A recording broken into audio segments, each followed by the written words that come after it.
अगर आप चाहते हैं कि आपकी दुआ फ़ौरन कबूल हो जाए, आपके गुनाह मुआफ़ हो जाए और रमज़ान में आपकी इबादत कई गुना बढ़ जाए, तो आज की ये बात आखिर तक ज़रूर सुनें, क्योंकि हो सकता है आप बरसों से एक ऐसी गलती कर रहे हों जो आपकी इबादत का असर कम कर रही है। और वीडियो शुरू करने से पहले दिल से गुजारिश है कि हमारे चैनल को अभी सब्सक्राइब कर लें, ताकि आपको रोज़ाना ऐसी ईमान अफरोज़ और फ़ायदामंद इस्लामी वीडियोज़ मिलती रहें। बिस्मिल्लाहिर्रहमानिर्रहीम। मेरे प्यारे भाइयों और बहनों, आज हम एक निहायत अहम इस्लामी अमल के बारे में बात करने जा रहे हैं जो हमारी ज़िंदगी बदल सकता है, हमारे दिलों को सुकून दे सकता है और अल्लाह ताला की रहमत को हमारी तरफ मुतवज्जे कर सकता है। लेकिन अफसोस की बात यह है कि हम में से अक्सर लोग इस अमल को सही तरीके से नहीं करते या फिर इसे मामूली समझकर छोड़ देते हैं। सबसे पहले ये समझ लें कि इबादत सिर्फ रस्म अदा करने का नाम नहीं, बल्कि दिल की हाज़री, इखलास और नीयत की दुरुस्तगी का नाम है। अगर नीयत खालिस ना हो तो बड़ी से बड़ी इबादत भी बेअसर हो सकती है, और अगर नीयत सच्ची हो तो छोटा सा अमल भी अल्लाह के नज़दीक बहुत बड़ा बन जाता है।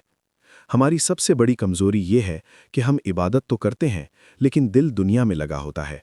नमाज पढ़ रहे होते हैं, मगर जहन कारोबार, मोबाइल या मसाइल में होता है। कुरान की तिलावत करते हैं, मगर तवज्जो कहीं और होती है। याद रखें, अल्लाह ताला हमारे ज़ाहिरी अमल के साथ हमारे दिलों को भी देखता है। नबी करीम सल्लल्लाहु अलैहि वसल्लम ने हमें सिखाया कि हर अमल का दारोमदार नीयत पर है। अगर नीयत दुरुस्त हो जाए तो ज़िंदगी का हर काम इबादत बन सकता है। खाना खाना भी, सोना भी, मेहनत करना भी, अगर नीयत अल्लाह की रज़ा हो।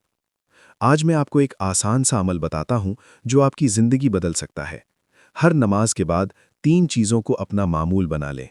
पहली चीज़, कम अज़ कम 33 मरतबा सुबहान अल्लाह, 33 मरतबा अल्हम्दुलिल्लाह और 34 मरतबा अल्लाहु अकबर पढ़ें। ये छोटा सा ज़िक्र आपके गुनाहों को मिटा सकता है। दूसरी चीज़, दिल से इस्तग़फ़ार करें, सिर्फ ज़बान से नहीं बल्कि दिल से तौबा करें।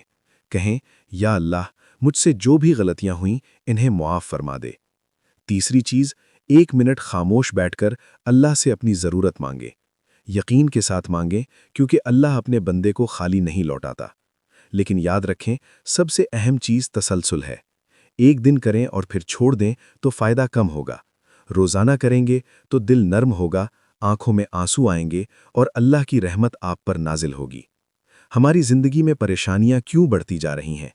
क्योंकि हमने अल्लाह से ताल्लुक़ कमज़ोर कर लिया है। जैसे ही हम अल्लाह की तरफ सच्चे दिल से रुजू करते हैं, रास्ते खुलने लगते हैं, रिज़्क़ में बरकत आती है, घर में सुकून आता है और दिल का बोझ हल्का हो जाता है। शैतान हमेशा कोशिश करता है कि हमें नेकी से रोके। वो कहता है, अभी वक्त नहीं, कल कर लेंगे, अभी थके हुए हैं। लेकिन याद रखें, मौत का कोई वक्त मुकर्रर नहीं। इसलिए आज से, अभी से नेकी का आगाज़ करें। मेरे अजीज़ दोस्तों, अगर आप चाहते हैं कि आपकी ज़िंदगी में बरकत आए, गुनाह मुआफ़ हों और दिल को सुकून मिले, तो आज ही इस अमल को अपना मामूल बना लें।